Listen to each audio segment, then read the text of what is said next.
All right, guys, we're really super excited. It's September. We are celebrating Oktoberfest. Everything that we wanted to do at Oktoberfest this year, we're unable to do. So we're bringing the beers home to us. We're bringing some of the food home.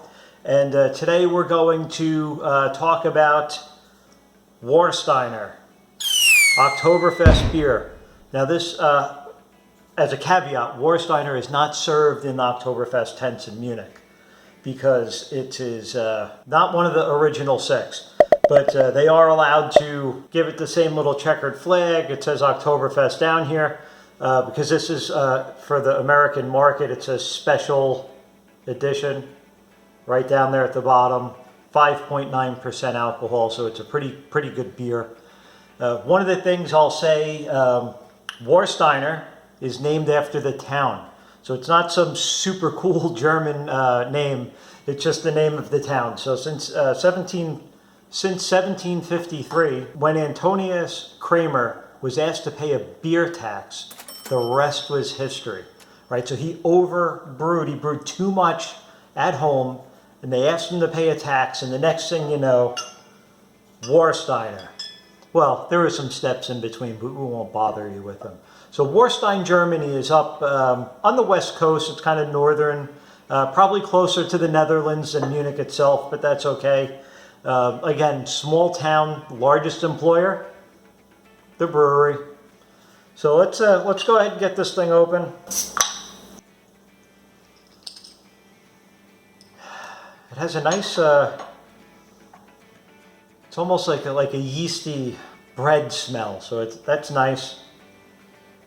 Let's pour some of it in here.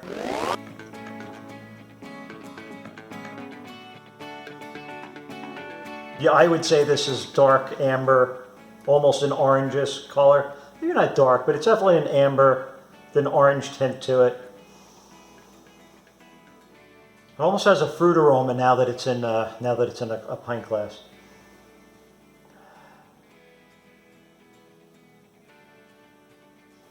Smooth. The hops are very soft on the back end.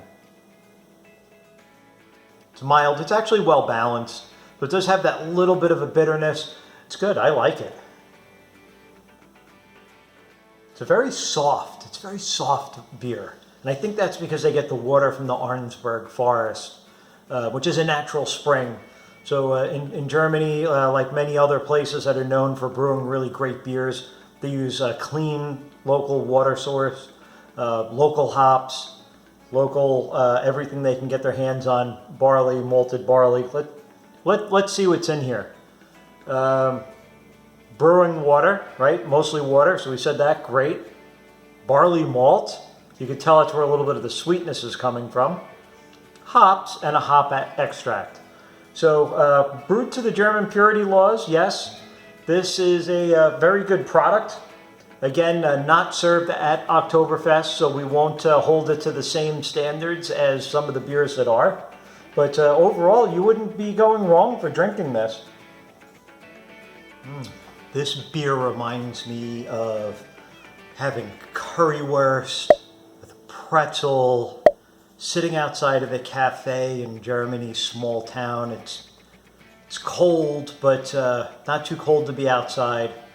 This is just bringing back a bunch of different memories of the various trips that we've been on all over Germany. Beautiful country.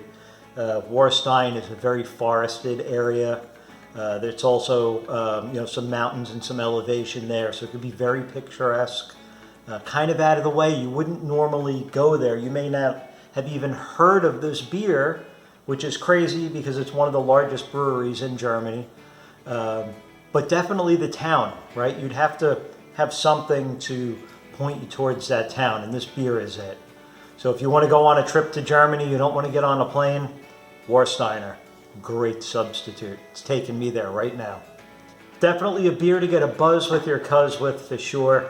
So until next time, we'll be checking out another Oktoberfest beer. We'll also be doing again some of the food and some of the snacks, the apple strudels, the pretzels, everything. Everything Oktoberfest is coming up. So don't forget to like and subscribe to this channel. comment in this video. Let us know what your favorite Oktoberfest beers are. We're drinking them. We're going to have a good time. So until then, catch a buzz with your cuz, and we'll see you soon.